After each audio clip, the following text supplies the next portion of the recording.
When you're becoming conscious of your menstrual cycle and how much it influences you and how much healing there is possible when you reclaim your cycle, it's entirely normal then to want a better experience for your child when they start their periods. You don't want them to have to wait until they're the age you are now to figure it all out piece by piece. And you really don't want them to feel disconnected, distrusting, or even disgusted by their body, cycle, and periods. But since you weren't given much support, maybe some, maybe none at all, or empowering information when you had your first period called your menarche, then you're at a loss as to how to really talk to your child in advance so that they feel supported and prepared and confident in advance. And you really want to be able to help them to never feel that struggle of having to work it out or that suffering that we go through alone. But how do you do this? So to support you to have conversations with your child at any age, I've put together this podcast, this information to help you with age-appropriate tips for her and for you as a parent. And I'm going to be talking about tips for you, how you can explain it, when it is appropriate to talk about certain things and different ways of doing that, as well as tips for you as a mum when you're feeling any feelings come up about your own experience or worrying about their experience. I want to be able to help you turn what's traditionally been an uncomfortable conversation into a beautiful moment of bonding, learning, and healing for you yourself and for your child. Welcome to Wildflow Podcast with me, Charlotte Puanto. I'm an internationally award-winning menstrual cycle and embodiment coach, cycle mysteries guide, and founder of the First Moon Circle School of Menstrual Education for Children. Tune in for deep, heartfelt conversations with wisdom keepers, embodied leaders, and change makers on themes from cyclical living in flow with your menstrual cycle and body's wisdom, reclaiming rites of passages to normalize period positivity for you and the next generation, and exploring our embodied experiences, soulful transformations, and intuitive wisdom guiding you to express and embody your full power and the change you want to see in the world. Are you ready? Let's flow. So let's start off then with teaching young children. It's much more effective and empowering to begin sharing menstrual cycle education with children as early as possible so that you can normalize menstruation as a natural and healthy bodily function right from the beginning. Small children love to follow mum to the bathroom to watch and learn what they're doing. So let's just take advantage of this beautiful curiosity. So if you're a mother, if you find yourself closing the door on your young child when you have your period to avoid having to answer any of their questions that make you feel uncomfortable, then just consider taking a breath and making a different choice. Maybe we could let your child in. Maybe you could let them see you caring for yourself. Maybe you could let them see your blood. Maybe there's no need to feel shame or to hide. And if any strong feelings do come up for you, then ask yourself why that is and work out what the root of that is. These feelings can show you why you've got work to do in embracing your own body and role modeling that body love, that self-love, that acceptance and positivity towards your cycle so that your children can learn to do the same. Small children watch their mums with awe and fascination and are curious about where that blood's coming from and what it means. They might ask questions like, is that poo or wee? And if they don't realize that it's blood, they might be a bit confused. But also if they do realize it's blood, then you might be wondering and preempting them feeling concern or worry like, oh no, is mum okay? But there's nothing wrong with showing that to them and showing them that actually menstrual blood is not like blood that comes from a wound. Instead, this is magical, life-giving blood that comes from your womb where babies grow. And this blood that comes from your womb and out through your vagina to the outside, this blood is there because your body has been practicing making a nest which a baby would go safely inside of if you were pregnant, if you were having a baby. But because you're not right now, your womb is packing that nest down and cleaning it out, ready to start again, and then practice again next month. So talking about it in this kind of way can help children to relate because they understand this nest analogy. It can be quite helpful to explain the purpose of periods to toddlers, to preschoolers, to young children. And you might think like, how am I going to say that? Well, just take a moment and maybe practice to yourself. Just say it out loud to yourself when they're not around. And think about how you can explain that this is where babies grow. And because there's no baby there right now, your body is so clever cleaning itself out like that. It's just practicing making this little blanket in case a baby was to grow, but there isn't one. So over time, this is going to sink in and become old news. It's going to become quite normal for them to see your blood and to talk about it. You might find yourself explaining this over and over and over again, as I have done with my children. You can check each time if they understand. Do they have any questions? And just be prepared to be with what is and know full well that your response is going to shape their response. And I know that can sound like a lot of pressure. So just give yourself grace and compassion, take a breath, pause before you reply if you're not sure. Just simply do your best. Anything really is better than hiding it or like acting out of shame and fear. Just take it little step by little step and just see what you can share, what your comfortable is. Notice where your edge is. But I think it's so important to share this information with children of all genders and ages right from the off so that we can normalize menstruation early on. It might even be like a super quick, like 10-second moment where they're asking and you're answering. And this can make such a difference, not just for you and for your daughters, but for the collective, for the whole world. My children also like to know about my choice of period products, which are mostly period underwear. And so I explain these are a bit like wearing nappies to catch the blood because they know what nappies are. You might let your child see you inserting a tampon or a moon cup or using pads and simply share that they're there to catch your blood. And you could demonstrate where they sit, either inside your body or on your underwear, for example. And they don't need to literally see your body as you put the tampon or vagina in, but it's like, whoop, now it's gone. Magic trick. My children have also loved helping me to return my menstrual blood to the earth. So after I've soaked my period underwear in a tub of cold water for a while, the blood washes out into the water. And then I can pour that water onto the plants and the flowers and the trees in my garden. As nature's first fertilizer, women would stand in the fields and free bleed onto the crops to help them grow.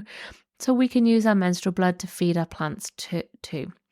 And my children just love taking it in turns to choose which plant they want to feed. Usually it's the same one. And they can help me then pour that blood back onto the plant. My roses and camellias particularly love the blood, and they've like honestly just transformed. They're such healthy plants with big, beautiful blooms, and you know they're well fertilized, and the girls then love picking those flowers. So maybe you can dilute your blood from pants. Maybe you'd pour it straight out of a menstrual cup. I do recommend diluting it in water because otherwise it's really strong, and it also helps that those nutrients in the blood to soak into the soil, so the plants can really absorb that. It makes it a bit runnier and not so viscous. You can do it on indoor plants and outdoor plants. Besides managing my blood, I love to let my children know that since I'm bleeding, it's time for me to have a rest because my body is working beautifully for me and I need to have some quiet, slow time. My children know that this means I'm going to take a nap if I need to, which I usually do need to, and that they too are invited to have a slower day. They're encouraged to be a bit more sensitive to my need for alone time in my bedroom. Sometimes that means they'll offer to make a cup of tea or like tuck me up into the blanket for bed. And often I'm afforded some space to myself. My husband will take the children out for a couple of hours, and so I can just really sink into that like that moon cave kind of vibe. And that just feels really lovely. And sometimes they just can't leave me alone. And yes, that can feel a little bit annoying at times, but I don't hide. I don't pretend that I'm capable and soldiering on. I let them know that, okay, if you're here, you're quiet and we're resting, come and have a little snuggle with me. And so it doesn't mean that you necessarily need to be alone time, but you're really holding that boundary, I guess, and role modeling like what you need in that time. And you're inviting them to connect with you in that energy. It's not about like banishment, but just role modeling, just letting them in, connecting, but making sure that you're really being true to what you need. It's a really great opportunity to let children see, feel, and appreciate the value of rest. Especially then, like children stop napping. They think, sleep is like a punishment sometimes. They might think, that they don't need a nap in the day, or they don't need to be slow. They just got boundless energy. But I always like to say, sometimes we need a rest. It's really good to have a rest. Our body needs a bit of a chance to, when we rest, when we sleep, when we, that's when we heal, that's when we grow. And just talking about the fact that we're not always on can be really, really lovely. So for young children, it's all about normalizing menstruation by making it visible, positive, and a time of self-care and rest. It doesn't need to be about anything more than that at this point. You can let them in and see a bit more if you want to, but simply just not shutting the door on your children can be a really great place to start. And it's never too soon, and for that matter, never too late either, to start sharing this knowledge with your children. Okay, so let's move on to then prepubescent children. So as children get closer to puberty, they should learn about the changes they can expect to notice in themselves and in their bodies, and of course in their friends too, as puberty begins. You can teach your child that they will not just change physically in their size, their shape, and their appearance, but their brains will change too. So they will start to see the world differently and feel about themselves differently. They can experience newer, bigger, and deeper feelings for people than before too. And they just start to relate to themselves as individuals in the world. So teaching your child about the stages of puberty can empower them to work out where they're at on their own journey towards having their first bleed. I always find that children of this age, they do want to know. They're curious, they're open, they're hungry for information, and they can almost place themselves on this journey of like, how far away are they basically from getting their periods? And so sharing with them that puberty is a 6-year process that can start anywhere from age 8 onwards can be helpful, and that the average period begins at age 12, but it's going to probably be a similar age to how old their mother is. So you, if you're listening, how old you were when you had your first period, you can think that your child is likely, it can be different, but it's likely to have their period in that similar kind of like age or a couple of years as a ballpark. So puberty begins on the inside. It can start from around age 8 onwards. It begins with the ovaries enlarging, and the brain starts to produce hormones that basically switch on the enlarging of the ovaries and the production of estrogen in the body. So at this point, external changes are not visible, but change is definitely happening on the inside. No one's going to really feel it or notice it at this point. After a period of time, breast buds will begin to develop as the first external sign of puberty. And then from there, pubic and armpit hair will grow, leg hairs can thicken, and your child will gain some weight, which they actually really need in order to help them grow taller and curvier and to develop. Breasts will continue to grow and change shape over time. So I think this is really important. Children can often get worried about their body changing shape, like if they've got an older sister, for example, like, oh, that's just a bit weird. But we need to talk to them about how our bodies needs to be strong and nourished and healthy so that we can grow. And part of it actually is gaining some weight, because within that extra tissue is the energy that's needed. Everything is in that to help the body grow. So don't be afraid if your daughter adds a bit of weight. It's necessary before they then shoot up in height and everything keeps developing. So after about 2 to 3 years from breastbudding and about 6 months or so before your child has their first period, their body's going to start making cervical fluid or discharge. And this is the white fluid that the cervix makes across the whole menstrual cycle, and it changes in consistency in response to hormonal changes. I think this is like so important for children to understand. And a lot of adults don't even understand this as well. We don't know what cervical fluid is. We're often just taught about menstrual blood, this red fluid that we've got to manage and that it's a problem.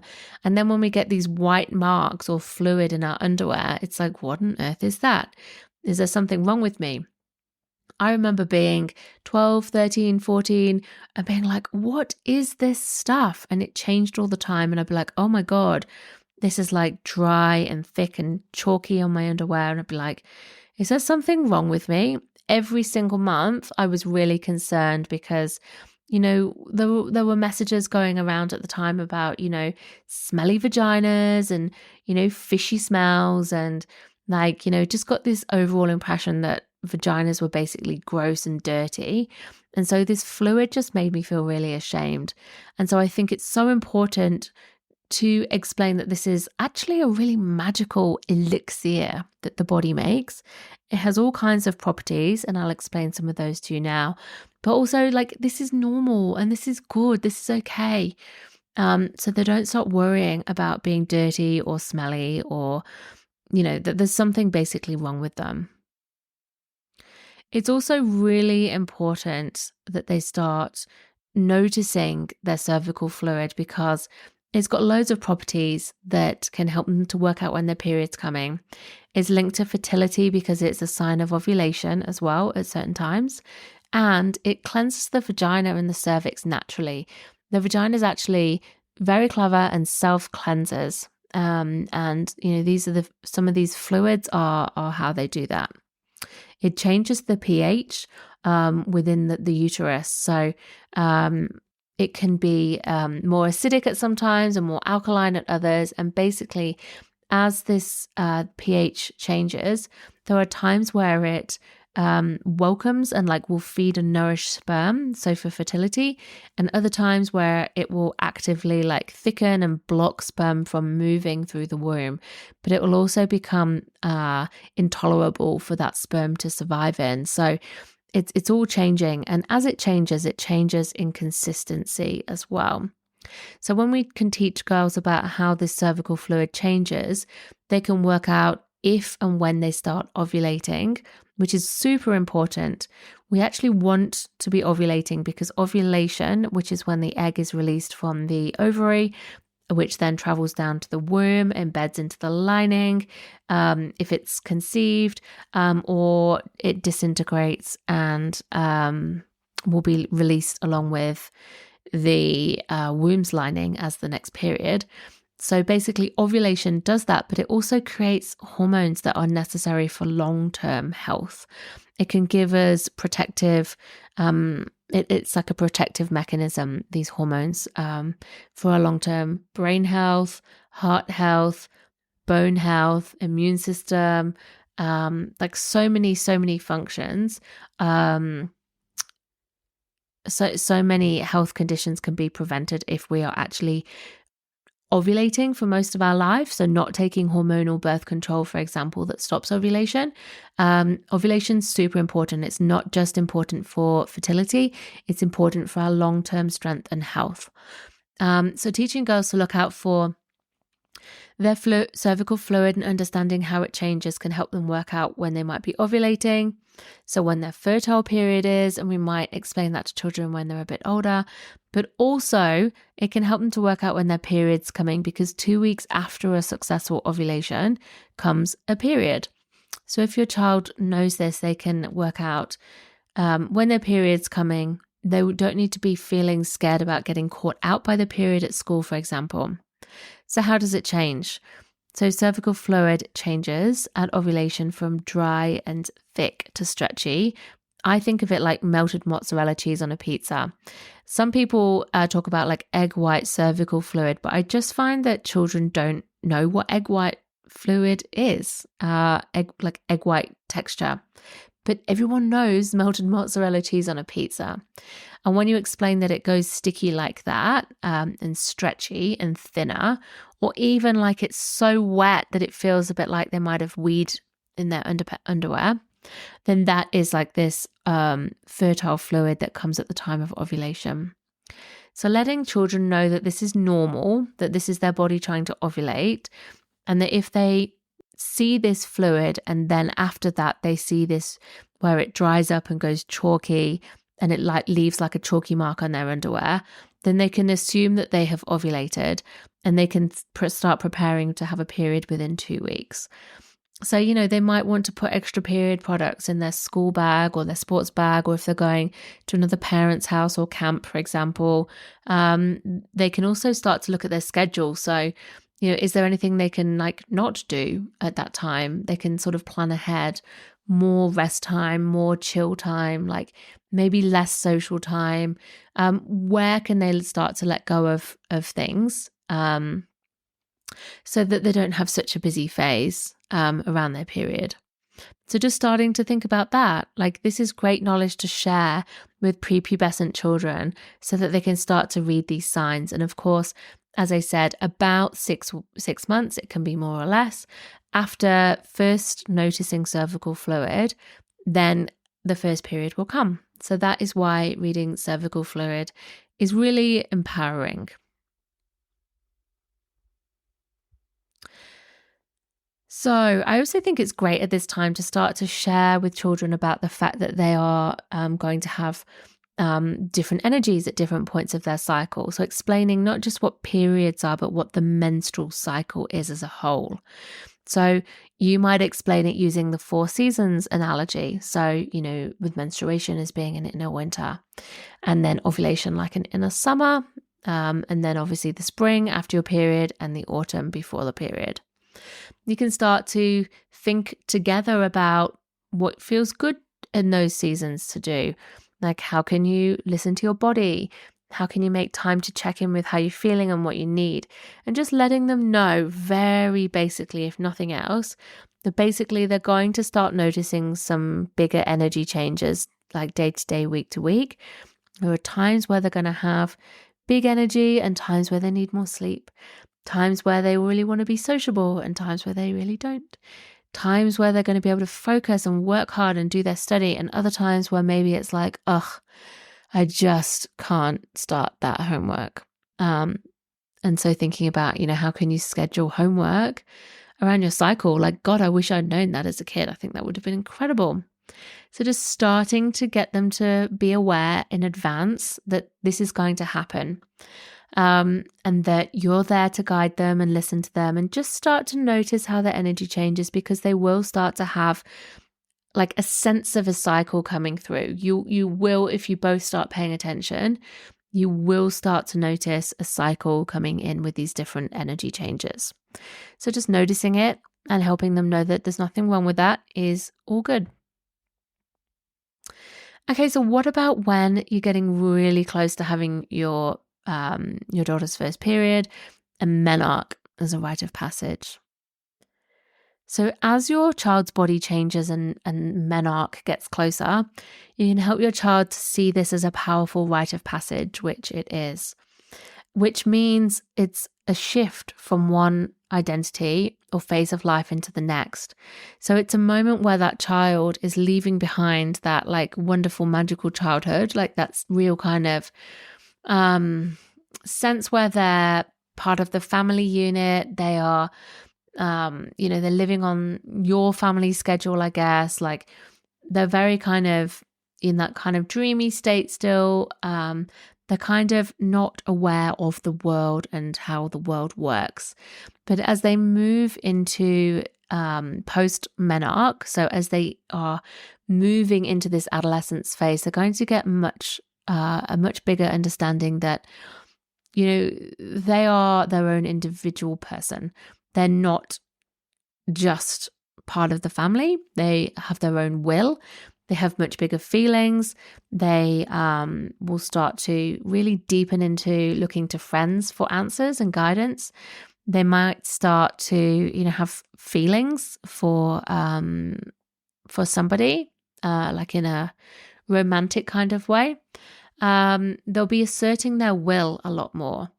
And so really acknowledging this is so important, because I think a lot of children are going through such huge inner changes and they don't understand, and they're like, why is nobody, like, can anyone see that I'm changing, or is it just me that's feeling it and wondering why everything seems so different all of a sudden? They can feel quite lost and alone in that. And if we're not honoring this as like, you're going through something really significant here, and I get it, I'm here, I'm listening, I'm here to support you, I've been through it before too, like, you're not on your own, this is why you're feeling these feelings, and this is why you're seeing the world differently. Gosh, how empowering is that? So it's a nice time to start to share stories with your daughter about how old you were when you had your first period and what it was like for you, and to try to share positive memories or stories in relation to that time of your life. You might talk about the changes that you had, like, what you liked at that time, the music you enjoyed, the things you were into, like just stories to share, because your child's going to feel so connected. They'll open up so much to you when you share stories about yourself, and they'll realize they're not on their own.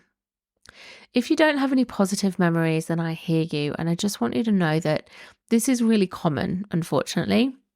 So now can be a really important time for you to revisit your own menarche experience and think about healing this relationship to your own maiden self, and importantly, to think about how you would have liked to have been supported and celebrated at that time of your own life. These insights can help you to think about how you might support your child, but also it's really important to let your child decide for themselves how they would like to celebrate their own menarche, to honor their desires for their body and for their own life's journey, because it is a time of burgeoning independence and a growing sense of self. We have to be careful not to put our own unmet needs onto our children, because we don't want to push them away at a time where we really want to encourage them to turn towards us, and to lean into the trust and love that we're offering. So now can be a great time to invite your child to think about, hey, here's some ideas, here's what I would have wished, but what about you? Would this feel good for you? What do you think? You can maybe invite them to think about putting on a celebration for their menarche. Maybe you might have a little celebration in your family, not just with the women either. Like, how can their dad get involved? So, maybe that is a celebration. Maybe it's a meal. Maybe it's a gift. Maybe it's a letter. Maybe it's simply just, I see you. Congratulations. Like, this is beautiful. What a special moment. They might feel like they don't really want to do anything. And it's really important to honor that, and just to hold that, because it might change, but it might not too. You might think about, really putting together like a beautiful gift. So maybe they'd like a treasure, or like a moon box of items that they can use for self-care during their period, such as period products and essential oils, chocolate, a sleep mask, a journal, so they can record their cycle experience, nourishing herbal teas, for example, and like a wheat pack. Like, your child can think about which period products they might want to use out of all of the options available. So it's a great time to show them these products and start to teach them how they actually work, so that they are prepared in advance. We don't want children to be getting to their first period and going, oh my God, I know I've got to use a tampon, because I don't have a pad and I don't actually know how to use it. I don't even know how to unwrap it. That is so common. You'd be amazed how many children can't open the packet. So the more power you can give to them now, the more power they'll hold for the rest of their lives. And then when they actually have their menarche, it's time to celebrate. So if your child shared their news with you, you can ask if they still want to celebrate the way they'd planned, because it might have changed. And if so, then honor those changes. Now is the time to honor this beautiful time of life for your child, remembering it's really about honoring their journey and their wishes. If your child's not keen to celebrate in the way you'd like them to, you want to honor that and just let that be, and know that they're going to have the journey and the experience that they need, but let them know that you're there. You're always there anytime, even if they come back around later or if they've got problems, or, let them know that you're there, but without imposing, because that gives them so much power and trust in you, that you're respecting them and their boundaries, and that you're able to give them what they need rather than making it about you. Because this is such an important thing that happens at this time of life. Children want to know that they are heard and that they're respected.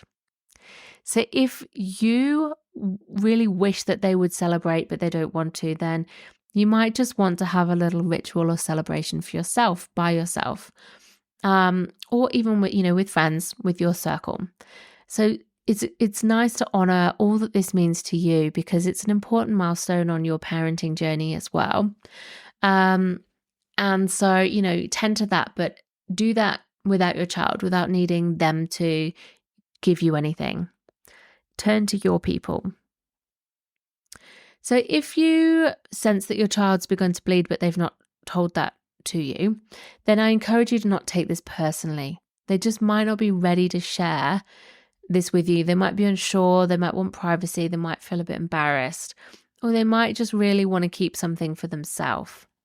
You can gently remind them that you're always there, check in how they are, but just don't probe too much. Don't try to out them. It's their news to share, and they will do so when the time is right. So just check in, notice your own feelings, your own stories coming up, seek support if you need to, but trust that all the support you've given so far has and will make a big difference to their experience, even if it doesn't look like what you hoped it would be. So I think it's really powerful to be able to do some inner healing work at this time for yourself, because so many stories do come up for you, and there's a lot of work that you can do to just tune back into your own experiences and what you had wished, and to, it can be quite worrying if you feel like your daughter's playing out the same experience that you had. But so long as you are there and present, that's really empowering for them and for you. So be the change that you wish you want to see in the world, that expression. So take the gifts of what you wish you had had at that time, of your menarche. And even though you can't go back to yourself and give that to your child self, even if your child doesn't want you to pass that on now as well, if they do, that's wonderful. But if they don't, that's not wrong.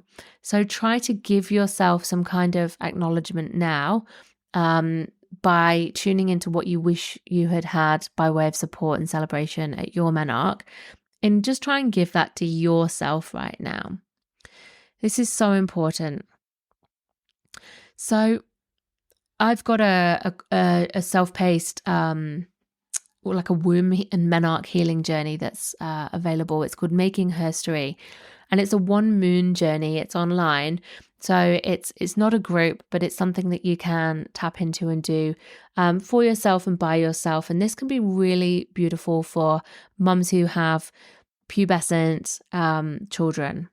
And what it is, it's a journey to reconnect with your maiden self, to look back at how your menarche was. So think about what you would have liked at that time, what you didn't have, and to really just bring lots and lots of love and compassion and understanding and awareness to this time of life, and to help you to tend to yourself in the here and now, even though you can't go back. It can be really special to take a meditation into your womb, to go on a shamanic journey with your maiden self, to tap into those qualities that she had and to be with her. It can be quite challenging as well and emotionally confronting.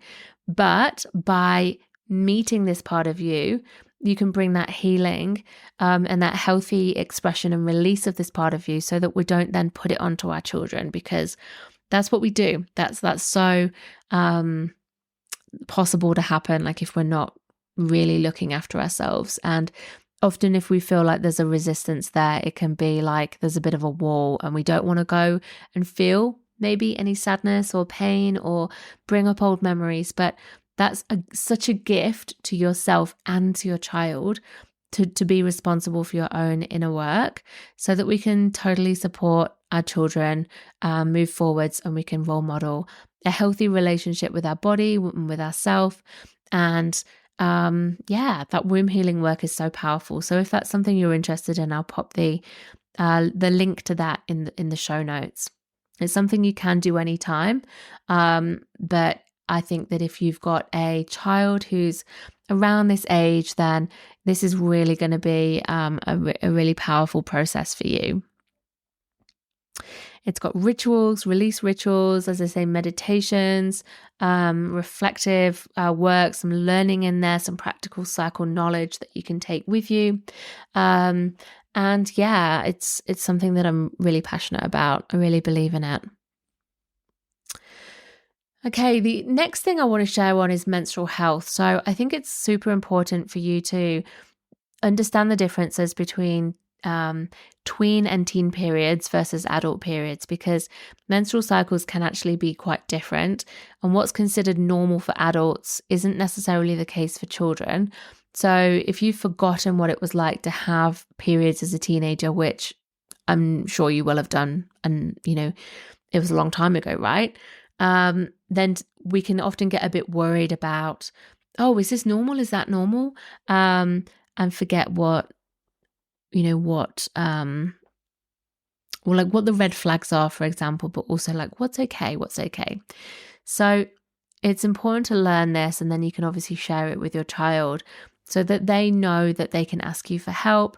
They can come to you with any concerns, and you can share a little bit of information, but you also know when to go and get help as well, because too many women and girls are putting up with terrible symptoms that they just absolutely should not have to.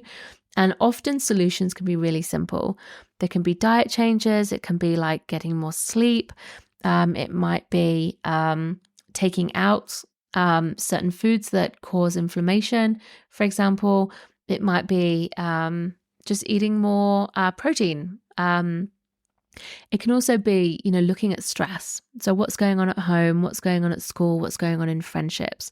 Often menstrual cycle issues are a really beautiful barometer into the health of that person. So if there are red flags, then it might be just a moment to go, okay, what's going on here? What do we need to look at? Where can we get help? It might be physical, like I say, like making changes to diet. It might be emotional as well, because we hold so much emotion and suppressed energy in our body that then manifests as menstrual symptoms. So if you or your child have got menstrual symptoms like heavy periods or pain or migraines, or like you just get absolutely exhausted, things like that, then it can be an invitation to really tune in with what's going on, where do I need to help myself? What simple steps can I take to bring more balance into my life? And usually that's around how busy we are and how restful we are, because this world is really built for busyness. So some of the key things to know is that periods should come at least every 90 days for children. So once they start their periods, they might actually miss a cycle, because ovulation might not happen every single month, and ovulation always precedes a period by 2 weeks. So if we're like, oh, a child needs a menstrual cycle regulated because, periods are sporadic and it's not consistent, actually it can take a while, a couple of years to begin ovulating every month. So if it's, they miss a month, they maybe even miss 2 months, that can be okay. That can be quite normal, but it really should start to settle down, and then it should become monthly. And if it goes more than 90 days since the last period, then that can be a red flag, something to go, okay, that's interesting. I've noticed that. And then just to observe. And then in time, if periods are really spaced out, then it might be worth a look at what's going on by seeing either a GP or someone like a naturopath, for example, who can do some hormone observations just to check levels of things like that. And naturopaths often have like they won't just go normal or not normal. They'll go like what's healthy, like what's subpar, and then like what's, well out of range.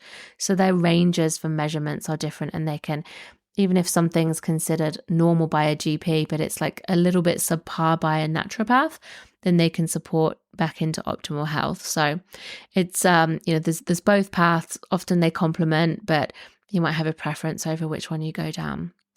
Also, periods should not be so heavy that they have to change a pad or a tampon or period pants too often. And so for pads and tampons, that's every 2 hours. And if they're having to change like every hour, for example, then that's considered like a really heavy flow. And some there can be emotional, there can be physical underlying causes for that. And so that is definitely considered a red flag. So 80 mils is considered normal, and that's for everybody, so regardless of age. But it's really hard to know what 80 mils is. So that's like, over the entire period. So that's like 2 to 3 tablespoons of blood lost over an entire period. So if you're having to change products like more than every 2 hours, for like the duration of your period, then that's definitely a red flag.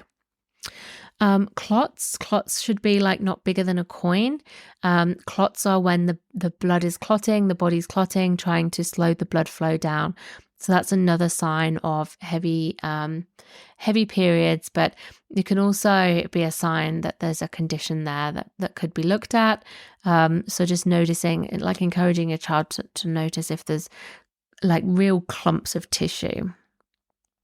Pain. So light cramps are normal because the womb is contracting to squeeze and release the blood.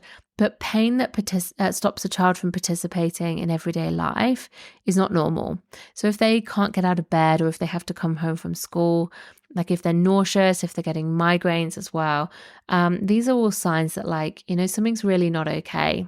And if they're having like mood swings, mood changes, or even experiencing exacerbated anxiety or depression, then this can have a hormonal link as well.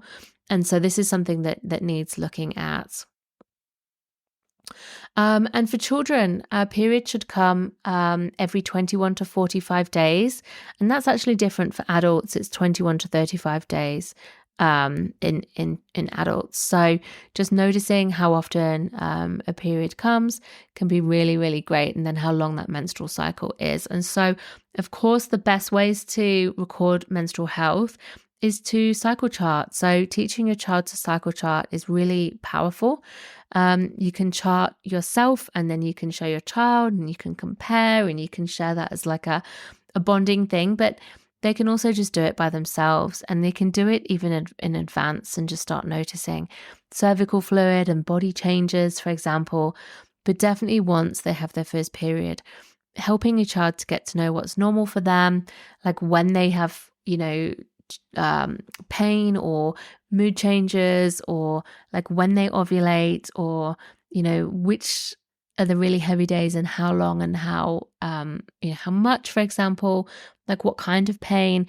These are all things that we just can't really remember and piece it back together afterwards. So capturing it in the moment can be incredibly powerful. And I would highly recommend if your child doesn't have a device particularly, then pen and paper charting can be absolutely wonderful. I've got a free guide to the menstrual cycle that you can download as a subscriber. So you can sign up to I send out a new moon and a full moon newsletter every month with like inspiring tips and behind the scenes and things that are going on, and menstrual cycle knowledge and wisdom too. And when you subscribe for my newsletter, you receive 2 free guides. So one is like a really in-depth guide to the menstrual cycle, versus periods, what ovulation is, how cervical fluid changes, and there's a copy of a cycle chart in there as well. And so your child can, you could use this, you could photocopy it, print it out, for example, and then use that chart. But if you wanted to get a document or a guide or like something that is more of a resource for your child, then I've got copies of a First Moon Guide, which is a downloadable, so a PDF booklet, and it's 24 pages. It's a full color resource. And it's what I give to girls who come to my First Moon Circle. But lots of people are purchasing them as a download for their children. You can print it off. You can, even bind it if you so like. But it's written for children.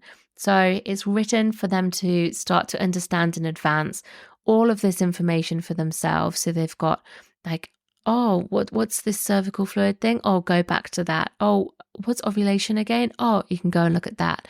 Oh, what's a period about? They can go, it's got diagrams, they can connect with their anatomy, understand these inner seasons, and it's all written in like age appropriate ways for children to be able to refer to again and again and again as they need to. And it's also something that's lovely for you to read. So you've got language, you've got tools, like ideas for how to talk to your child about it. You can read it together. So if they've got questions, you can go and read certain pages, and it's super low cost. So I'm going to put the links to, so there's the free one, and then there's the, that's the adult guide. That's more adult appropriate and a bit more basic actually. And then they've got the First Moon Guide too, which is more thorough and it's age appropriate. And that's just 19 Australian dollars. So, super low cost. There's something that's really, really great for children to have. So I'll pop the links to those in the show notes. And then also, if you're listening to this and you're like, wow, I just like really want to be able to support more children at this time of their lives. Maybe you've got children yourself and you're like, oh, I just really want to go deeper into this. Or maybe if you're like, oh, I just really wish that I'd had something better and more positive, and you feel really called to actually share this kind of knowledge and wisdom with children in your community. And if you want to host circles and create that for yourself, then I also have my First Moon Circle Facilitator training, which is where I teach you how to be a menstrual educator and a circle holder for children. And I have a facilitator training that's enrolling now that starts in February 2024, and it's all online. And it's an incredible place for you to really go deep into womb wisdom and rites of passage, knowledge, and how we can create these experiences that truly empower children and really have like embodied deeply within you this womb healing. So a lot of the work on this Making History course I spoke about, we do that in the First Moon training, as well as you get just so much knowledge and support to be able to actually host these circles for yourself, to grow a business, to grow these offerings and put them out into the world. So it's ideal whether you are already like a menstrual cycle coach, for example, and you actually really want to work with children. Like, don't reinvent the wheel. Come and join our global community. We've got over 100 facilitators, and we are always expanding the resources we share with our community. So how can you create these circles? How can you go into schools? How can you work with teens? How can you do workshops for women as well? And they're also really suitable if you've got zero experience of working with children, if you know nothing about the menstrual cycle, if you don't have a business, like whether you're a mother or not a mother, whether you have, a regular job or no job, you actually get everything that you need to get going after this training. So if you're interested in that too, I'll pop a link to that as well in the show notes. We're enrolling until the 17th of November 2023. And the course begins right on the start of February in 2024. So you can come and discover all of those. So I hope that this has been really helpful to you to think about, to consider, to notice where you're like, oh yeah, that feels easy. And then, oh no, that feels a bit uncomfortable.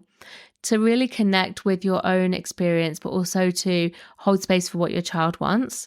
and to understand the differences for adults and tween, for example, menstrual cycles, and then where to go next on your journey. So whether this is a real self-healing opportunity for you and you want to do making history, or whether you want to download the First Moon Guide as an ebook to give to your child, whether you actually want to be a practitioner, a facilitator in this space, then you can come and join our First Moon Circle Facilitator training.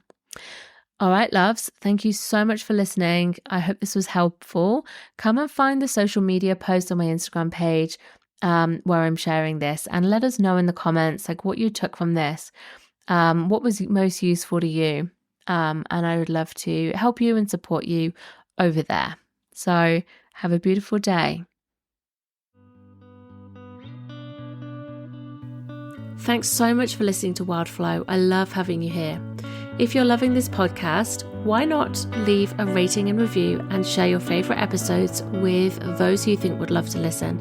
And if you share on Instagram, tag me at charlotte.pointo.coach. To take the next step in your own journey of learning how to live, love and lead and flow with your cyclical nature, and for deeper guidance and support in your cycle embodiment journey, you can discover my freebies and join my Wildflow Coven, my new Cycle Wisdom membership, or even discover my group programs, private cycle coaching and courses, all on my website at charlottepointo.com. Until next time, go well with the flow of your body's cyclic nature.